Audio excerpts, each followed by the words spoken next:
peraturan Allah itu kita pakai, kita akan selamat.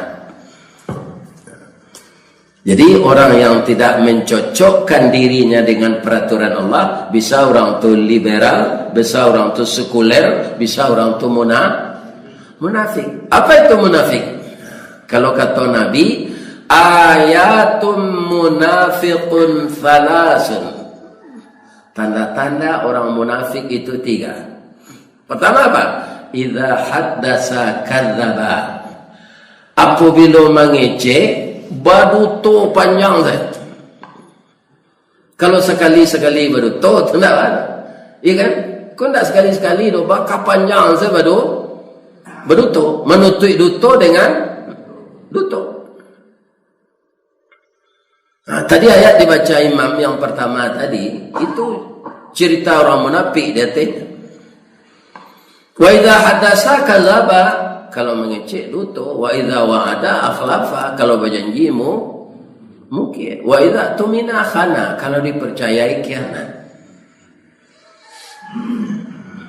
Awak suami istri kan percaya mempercayai itu Pak, jangan dikhianati istri itu.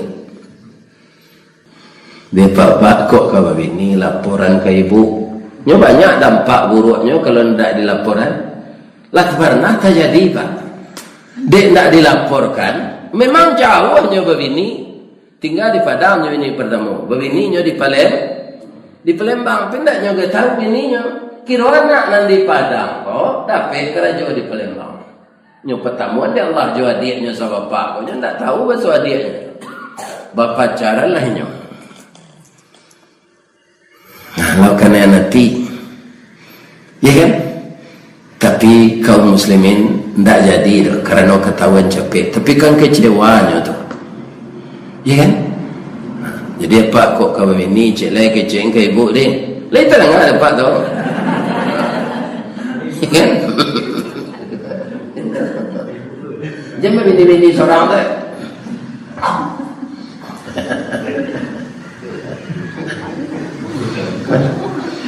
Sebab kalau awak bakiana itu orang munafik. Apalagi awak pai keluar-luar indak lo nikah tu kadang nak kianat tu. Aduh, bazina je perempuan menjual diri. Nan takui apa ada orang bazina di luar ko. Biko tiba di rumah bergaul lo jo istri kiro produksi ko dek banyak orang nanya layani inyo dapat penyakit sipilis. Tapi ndaklah ke bini awak di rumah. Ya. Hancur akhirnya rumah tangga kita. Dan mendapat kalau sipilis tu bu letak ndak bisa diselimui itu Pak. Tanda orang pezina. Tak bisa ada ando-ando terus. Awak berobat ke dokter kan. Lebih-lebih kok ustaz dapat dikicuh dia pilih mazina tu dapat lo penyakit sipilis. Agak cek dokter ko ya ustaz geladi ustaz. Mati salah ustaz dia macam merubah leceh.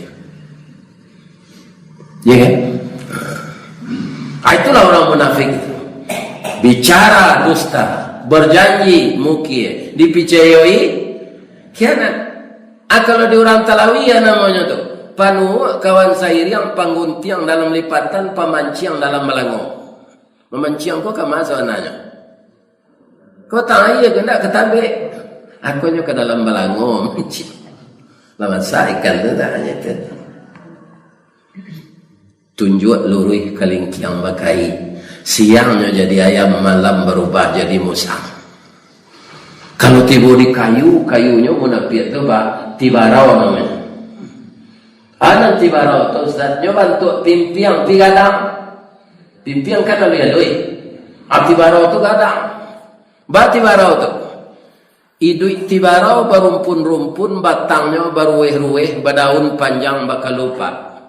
Jika dicalik dari jauh seroman bana je bantu tabu dikunyah haram kok beraya. Rasu amba indak menantu pengicuh gadang mokironya.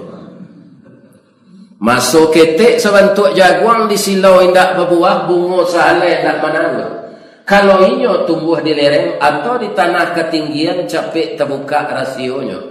Kok baramboi angin kamu dia tibara lama dok mu dia berkisah angin kailie nyo lama dok ilie pulo kate hiyo ke bawah hiyo anggu hiyo geliang pun hiyo haji yo korupsi yo haji yo tu orang nabi. Semenjak kapan adanya orang munafik di zaman Rasulullah? Semenjak Nabi pindah ke Madinah. Di Makkah dulu ada orang munafik itu. Siapa namanya? Abdullah bin Ubay bin Salul. Dia hormat ke Nabi tapi di dalam hatinya mengerutut ke Nabi. Atau nama munafik. Ibu-ibu ni nak ngerutut hati kamu gini tu.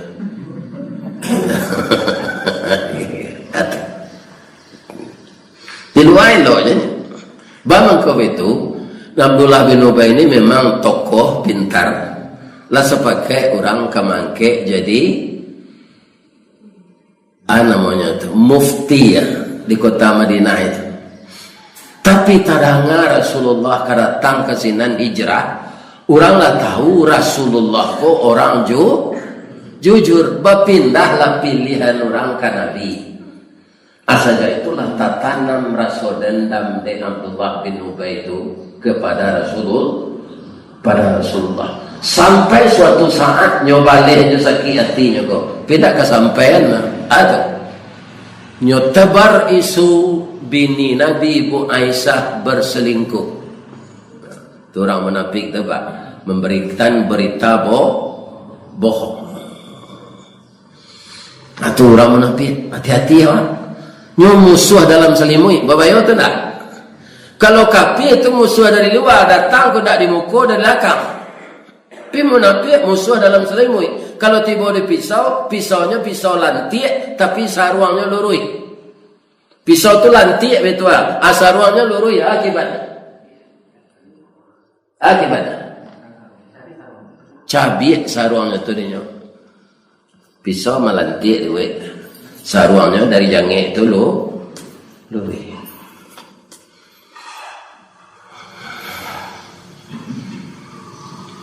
Ceritanya nyaman fitnah istri Nabi itu Pak Ustaz.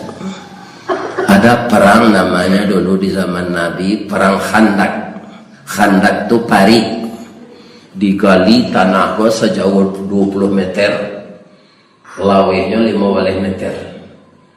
Orang musyrik tidak tahu tu. Setiap kuda mereka lalu ke sinan, tetap masuk ke dalam parit. Tidak bisa keluar.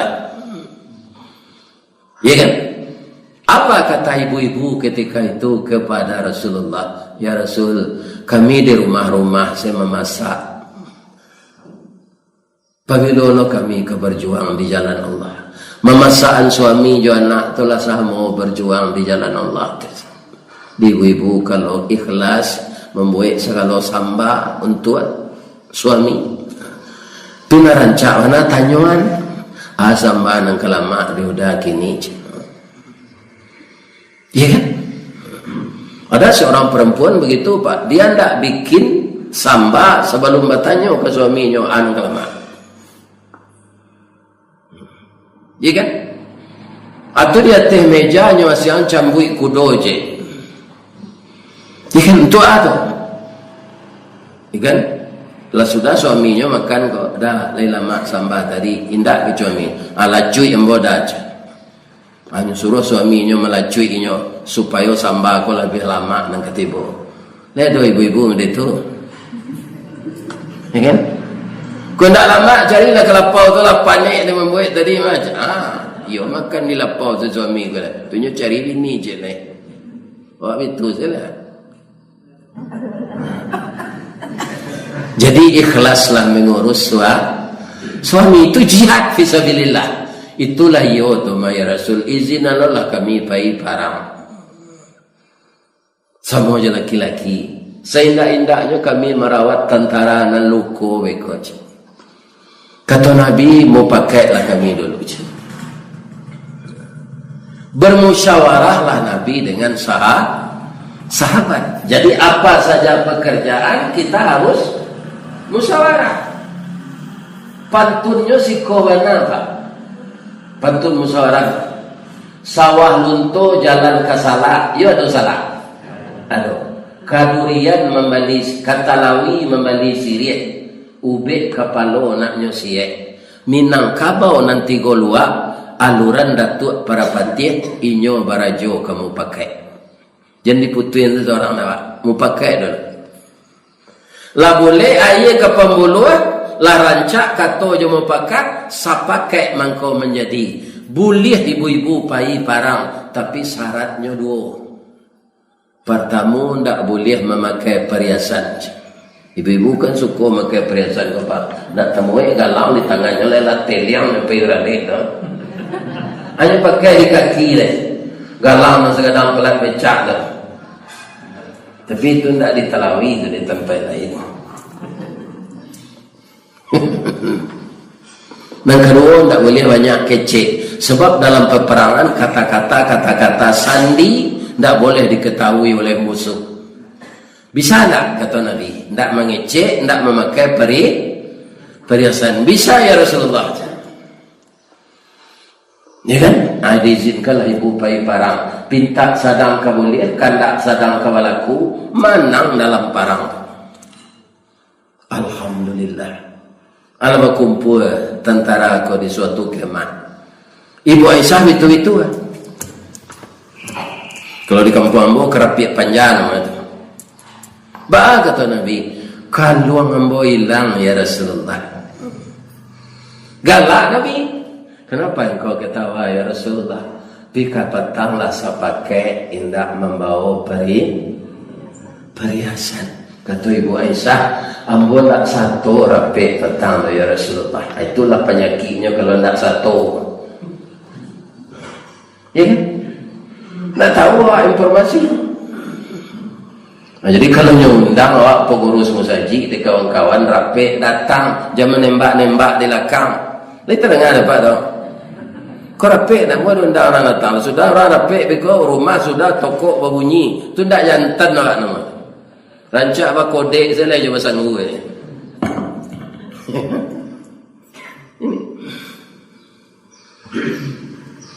Cari salah seorang leo kata Nabi, nya cari di Ibu Aisyah.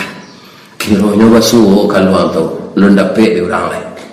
Tapi beliau balik ke kemah tadi, Rasulullah dah ada lagi tentara-tentara tu. Hanya buat saya kemah ketek di Ibu Aisyah sedang hari malam kau. Hanya salai lentera lampu. Tengah malam lalu Safwan bin Mu'attal namanya anak bujang tu. Nampak dia kemah pakai api, dia baca salam dari doa. Assalamualaikum, waalaikumsalam. Tahulah Safwan kau orang dalam kemah kau padusi. Ibu-ibu, bapak-bapak, para jemaah, kata Safwan kau, bu, ikut Rasulullah mungkinlah takana ibu di dia kini ambo kapai ke Madinah. Ambo membawa kudo pak. Biarlah sama jambo saya pulang naiklah ibu kata punggung kudo pak. Ibu Aisyah, kau kalau mengenai punggung kudo tu ndak barik gini nyo naik terus pak. Nyo lah latihan naik kudo, latihan memanah, latihan baranang. Itu olahraga di zaman Rasulullah. Jadi naik kudo tu sama sih nyo juga reklame rokok Marlboro tu, jumplitan kan, tiba dah teh. Pakai cadar, ndak mengecek-ngecek sampai ke Madinah tu. Sebab Safwan kalau pada tak jatinya kok tiba fitnah mereka. Berjalan tengah malam padusi Ibu Aisyah komodoro. Safwan ko anak bujang. Kira ditakdirkan Allah yo diuji Allah orang Islam ketika tu pak. Nan manampak Ibu Aisyah ko tiba Abdullah bin Ubay tadi. Nyo buik sekali isu. De yo malang Nabi babini mudo. Nyo cari lo pacar na mudo. Di makolah lalu malam subuh kau pulang. Karena yang melontarkan kata-kata ini seorang tokoh, ya kan? Maka cepat menyebar. Sama je membakar lawak kari yang dete buki. Nyawa anginnya ini mudik dek angin baunya. Ibu Aisyah kalau malu, masa dah muncul itu lebih-lebih orang produksi. Sama je peluru rambo muncul.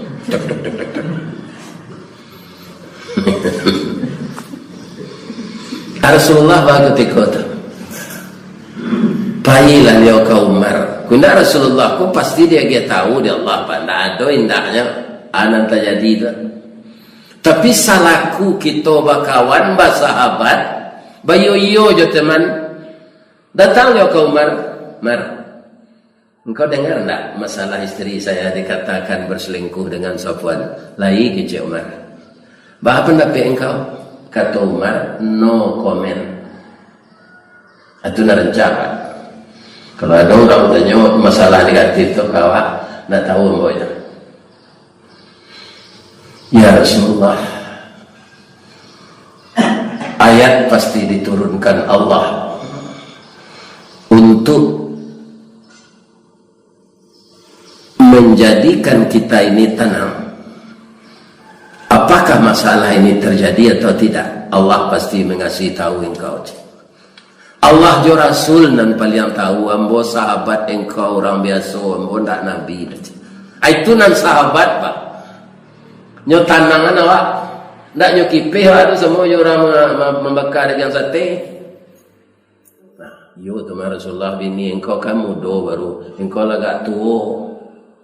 Nah, nyo cari na mudo lo pasang nyo, cara yang salah. Besok kita cari na lain, atau tukang kipih kan. Ya kan? Nyo di tanangan. Ya kan? Nah, 2 hari sudah turun Al-Quran. Ya kan? Surah Nur ayat 20 ayat 2 balik. Kalau datang suatu berita, kenapa orang mukmin tidak berbaik sangka saja? Kenapa cepat buruk sangka? Sedangkan berita itu belum jelas. Kalau memang berita itu terjadi, adakah saksi 4 orang? Bi'arba'ati syuhada. Apa ini Nabi Umar bin Khattab ke rumah Abdullah bin Ubay. Namanya orang munafik itu mulutnya manis. Nampak Rasulullah Umar nyoba lari turun. Ya Rasulullah, naik ke rumah lo. Buat kopi ginseng, jus pinang. Ya, minum lo Rasulullah. Kami salah tanya Abdullah, benarkah engkau melihat istri saya berselingkuh dengan Safwan? Iyo, subuh-subuh pulang. Ya, ada enggak? Engkau punya saksi. Sebentar kau turun ayat. Saksi tidak ada yang bodoh ya Rasulullah. Kalau tidak ada saksi, berani engkau bersumpah. Mendengar kau bersumpah tu Pak, retik Abdullah bin Ubay. Nyo minta izin keluar, nyo ambil kudo nyo ke kandang, nyo lari ke penanggan tiang leleh dari Telawi. Aturan munafik itu Pak, lempar batu sembunyi tanah. Ini kita yang berhati-hati. Ya kan? Pertama, tetaplah belajar, jangan puas dengan ilmu yang ada. Yang kedua, banyaklah berbaik sangka dan berhati-hatilah dengan orang munafik. Al-Quran kalau diamalkan kita akan aman. Tidak kacau negari kalau Al-Quran masing-masing awak mengamalkan. Itulah tausiah kita pagi ini. Mudah-mudahan bermanfaat untuk kita bersama. Kalau ada yang salah, itu semuanya dari saya. Yang benar dari Allah. Kesalahan itu kita memuji Allah dan minta ampun kepadanya. Subhanaka Allahumma Rabbana wa bihamdika asyhadu an la ilaha illa anta astaghfiruka wa atubu ilaik. Banyak maaf.